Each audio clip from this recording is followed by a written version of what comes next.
السلام عليكم ورحمة الله وبركاته. عاملين ايه الأخبار؟ رجعنا في فيديو جديد. رمضان كريم عليكم يا رب، يا رب يكون رمضان جميل وخفيف عليكم يا رب دايما. فيديو النهاردة هنتكلم عن بعض الأسئلة اللي جات لي على الفيديوهات اللي أنا بنزلها. أنا بحاول أجمع على قد ما أقدر بعض الأسئلة اللي نعرف نجاوب عليها بطريقة مبسطة عشان تبقى سهلة على الناس، فهنحاول ناخد السؤال ونشرح فيه بالتفصيل. ونبدأ بأول سؤال.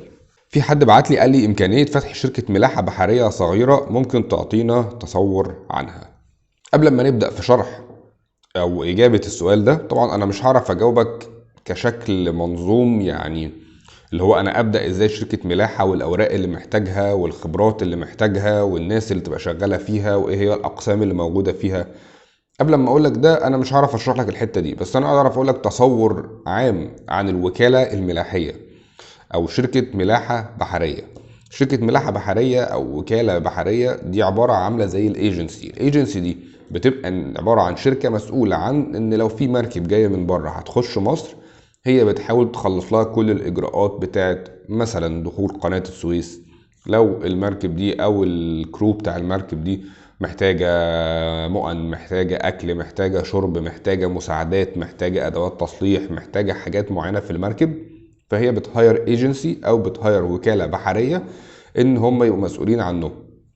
طبعا الوكالات بتبقى ثابته جدا، بتبقى يعني في وكاله بتبقى ثابته زي مثلا هابج لويد زمان كان ليه ميد ليفنت، كان مثلا ولينيس ولامسون كان ليها بارول ايجي ترانس، وهكذا. في عباره عن شركات او خطوط ملاحيه لاينر اللي هي بتبقى باستمراريه، يعني كل اسبوع بتخش او كل يومين بتخش لها مراكب، بتهاير ايجنسي، هي دي الايجنسي بتاعتها اللي بتخلص لها كل اجراءاتها المتعلقه بكل المواني اللي هي بتعدي عليها في مصر واحتياجاتها طبعا جوه مصر، فدي تبقى اسمها الوكاله البحريه. في نوع تاني اسمه الخط الملاحي. الخط الملاحي هو المركب نفسها، المركب والحاويات اللي بتحط عليها. المفروض ان الخط الملاحي بيمتلك عباره عن مراكب وحاويات، يا اما بيكون هو عنده الايجنسي بتاعته اللي هو بيعين فيها موظفينه في البلاد اللي هو بيتحرك فيها، او بيهاير ايجنسي لو هو ما بيروحش البلد دي كتير، او هو شايف ان في ايجنسي معينه هي هتبقى اشطر منه او احسن منه لحين ان هو يجرب او يتست يشوف الوضع ازاي في البلد اللي هو رايحها. وهنشرح شويه بالتفصيل ازاي ممكن يكون الخط الملاحي بيفكر يعني. وفي تالت حاجه هي شركه الشحن، وهي شركه زي اللي انا شغال فيها، شركه اسمها ايجيبشن هاوس اوف شيبينج. شركه الشحن دي عباره عن وسيط بيشتغل مع كل الأطراف، بيشتغل طيران، بيشتغل بحري، بيشتغل نقل دولي، ممكن يشتغل مع مقاولين نقل بري، ممكن يشتغل مع مخلصين جمركيين، بيتعامل مع أكتر من ايجنت، بيتعامل مع كل الأطراف. مفروض ان هو ده الشخص اللي بيروح له او شركة الشحن اللي بتروح لها لو انت عايز تعمل كل حاجة. عايز تجيب بضاعة من بره لمصر، هو المفروض انت بتقول له انا عايز اعرف الاسعار من كذا لكذا، تديله البيانات اللي هو محتاجها وبيشتغل بيزد عليه. بس فده الفرق ما بين التلاتة. لكن طريقة انشاء او ان انا افتح شركة ملاحة بحرية انا مش هعرف افيدك فيها. ممكن لو قلت لي شركة شحن اقدر افيدك فيها. فاللي سأل السؤال ده لو شايف الفيديو هبقى يعني كنت شاكر ليك لو اكدت لي الحتة دي. لو عايز شركة شحن انا ممكن افيدك بطريقة قوية جدا. السؤال التاني جالي سؤال اسمه هل اللوجيستيك ينطبق على الجامعات؟ رقم واحد مش عايزين نقول كلمة لوجيستيك دي خالص، هي لوجيستكس، هي كلمة اخرها حرف الاس، فنخليها دايما اللوجيستكس. هل ينطبق على الجامعات؟ برضو السؤال مش مفهوم قوي، يعني ايه ينطبق على الجامعات؟ بس انا في اول فيديو، لو انت شفت الفيديو ده، اول فيديو كنت بتكلم فيه كنت بقول دايما ان اللوجيستكس ده هو بينطبق على كل حاجة في حياتنا، من اول ماما في المطبخ لحد اكبر حاجة، لان هي عبارة عن استراتيجي بلاننج او موفمنت، استراتيجي بتاعت الحركة. ينطبق على الجامعات. يعني مثلا نقول مثلا الجامعة، انا هحاول ارتجل كده معاكم. لو قلنا مثلا الجامعة بتجيب ورق عشان بتطبع ورق معين، يعني مثلا بتجيب ورق من بره ابيض عشان خاطر تطبع الملازم مثلا او تطبع الحاجات اللي هي محتاجاها، فالمفروض ان الورق ده يكون موجود في ميعاد معين. لو اتاخر الورق ده في ان هو يوصل لك، انت هتتاخر في الملازم اللي بتعمل. فده يمكن يبقى زي مثال بسيط جدا عن اللوجيستكس او الاستراتيجي بتاعت اللوجيستكس. وايه هي ريليتد للسبلاي تشين دي برضه هنشرحها، يعني هنخش فيها برضه، دي قصه تانية. بس هي اللوجيستكس ده عباره عن استراتيجي بينطبق في كل حاجه، سواء كان بقى ورق انت بتجيبه، سواء كان اكل انت بتحطه في الجامعه، سواء كان كتب انت بتسبورت بيها، سواء كان ادوات تصليح، سبير بارت للكمبيوترز اللي جوه، سبير بارت للديسكس او الكلاسز بتاعتنا. فكل ده ينطبق على اللوجيستكس. فالسؤال ده ينطبق عليه كل حاجه، اللوجيستكس ينطبق على اي حاجه في حياتنا، حتى الحاجات البيرسونال الخاصه بينا. السؤال الثالث بيقولك ممكن تعطينا درس عن الاختصارات المستخدمه في الايميلات؟ بص انا مش هقول لك اختصارات، يعني الاختصارات زي ما انا قلت كده كان في شيت كده كذا حد كان بيطلبها مني، اللي بيحتاج يبعت لي ممكن يبعت لي على الايميل زي ما بكتب عمرو شويل @gmail AMRSHEWEL@gmail. هبعت لك شيت فيها اختصارات الدرجه او المتعارف عليها. في بعض الاختصارات الناس يعني هي اللي بتطلعها من عندها، يعني مثلا بوكينج بتحط PKG، فاهم، بتحاول تختصر اختصارات معينه يعني. فكل الاختصارات المحطوطه دي بتتحط في الايميلات، يعني اللي هتلاقيها على الاكسل شيت دي هتلاقيها اوريدي موجوده في الايميلات، فانت ممكن تاخدها وبالممارسه. يعني انا الصراحه ما بفضلش ان هي تتحفظ، بس تبقى عندك مثلا زي ريفرنس كده، لو لقيت حاجه موجوده غريبه مثلا تخش تشوف الريفرنس بتاعها دي عباره عن ايه. لكن بالتعود هتلاقي نفسك عمرك ما هتكتب بورت اوف لودنج، خلاص هتلاقي في دماغك على طول تكتب POL. البورت اوف ديسشارج POD، خلاص انت هتلاقي نفسك دماغك بقت متظبطه على كده. فما تحفظهاش، بس هي ريفرنس عندك، حطها في درج المكتب او حطها عندك لمجرد تقراها مره واثنين وثلاثه لو وقعت قدامك. لو انت حسيت انك نسيها ممكن تفتكر.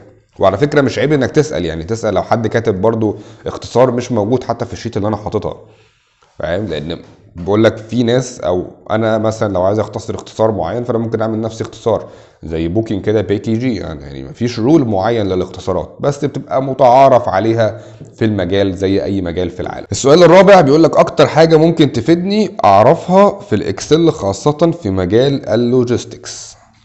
بصي، حته الاكسل ده بحر كبير قوي، بحر كبير قوي.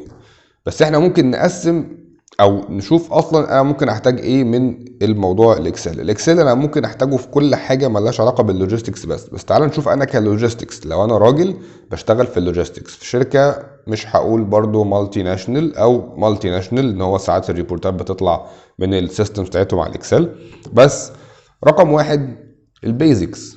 البيزكس دي تنطبق على ايه؟ تنطبق ان انا اعرف اعمل جدول، اعرف اكبر الفونت، اصغر الفونت، اغير لون الكولوم، اغير لون الرو، اعرف امسح، احط، اعمل انسيرت. الحاجات دي كلها بيزكس.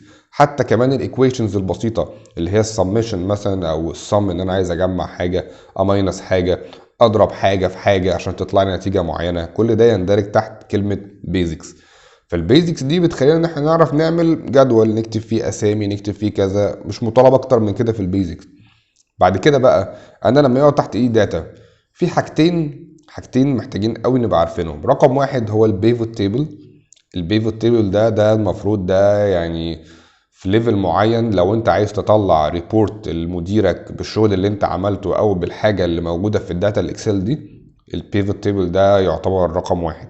فده يعتبر يعني مش هقول ادفانسد ليفل، بس ليفل اعلى شويه من الداتا انتري اللي هي تتلخص في البيزكس اللي احنا قلنا عليها.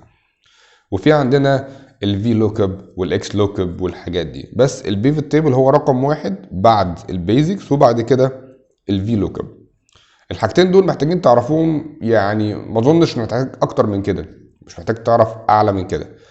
ولكن الاكسل ده بحر كبير قوي، اللي فاهم ان الاكسل ده عباره عن شويه مربعات والموضوع انتهى، لا، الاكسل ده بيسهل على ناس حاجات كتيره جدا، خصوصا في الشركات الكبيره قوي او للناس اللي مهتميه بالداتا. يعني لو انت راجل ريبورتنج اناليست مثلا شغال في شركه، فانت الاكسل ده عباره عن اهم حاجه، وفي حاجات متطوره طبعا اكتر عن الاكسل، بس ده الاساسي اللي بتتعلم عليه وبتعرف تطلع بيه ريبورتات الناس تعرف تبص عليه وتقراه، تقول بريفلي كده احنا السنه اللي فاتت عملنا ايه وكسبنا ايه وايه اللي خسرنا وايه اللي عملناه اكتر وايه اللي المفروض نحسنه وايه وايه وايه. ف كلوجيستكس محتاج تعرف البيزكس بتاعت الداتا انتري، ذن البيفوت تيبل، وبعد كده الفي لوك اب والاكس لوك اب والحاجات دي. السؤال الخامس جالي بيقول لي وظيفه الكاستمر سيرفيس في شركات النقل. فقصدك بايه او قصدك بايه شركات النقل؟ شركات النقل دي اللي هي النقل البري. لو وظيفة CS هو المفروض ان هو كاستمر سيرفيس من اسمه، كونتاكت مع العميل، وفي نفس الوقت ممكن يبقى اضافة ليه ان هو لازم يكلم العربية بتاعة النقل مثلا لو بنتكلم في النقل البري، او يكلم المسؤولين بتوع النقل يعرفوا العربية فين عشان يابديتوا العميل باللوكيشن بتاع العربية لو انا عايز اقدم اكسترا سيرفيس. فالاكسترا سيرفيس دي ان انا بكلم المقاول او بكلم الاوبريشن، وفي نفس الوقت بحل مشاكل العميل. لو العربيه اتاخرت عليها اشوف العربيه راحت فين، لو العميل محتاج مني معلومه بعملها له، لو هو محتاج فاتوره ببعتها له، لو محتاج ايصالات معينه بديها له، فاهم؟ فده مهمه كاستمر سيرفيس شركات النقل.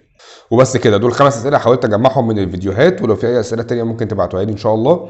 هنعمل فيديو تاني هنتكلم فيه عن شركات الشحن والملاحه البحريه، عشان حسيت ان موضوع الايجنسيز دي محتاجين نتكلم فيها شويه، وهنتكلم عن انواع الحاويات. هنعمل فيديوهات كتيره جدا في رمضان، لان الصراحه رمضان فيه مساحه نهاريه حلوه جدا اعرف اعمل فيها فيديوهات.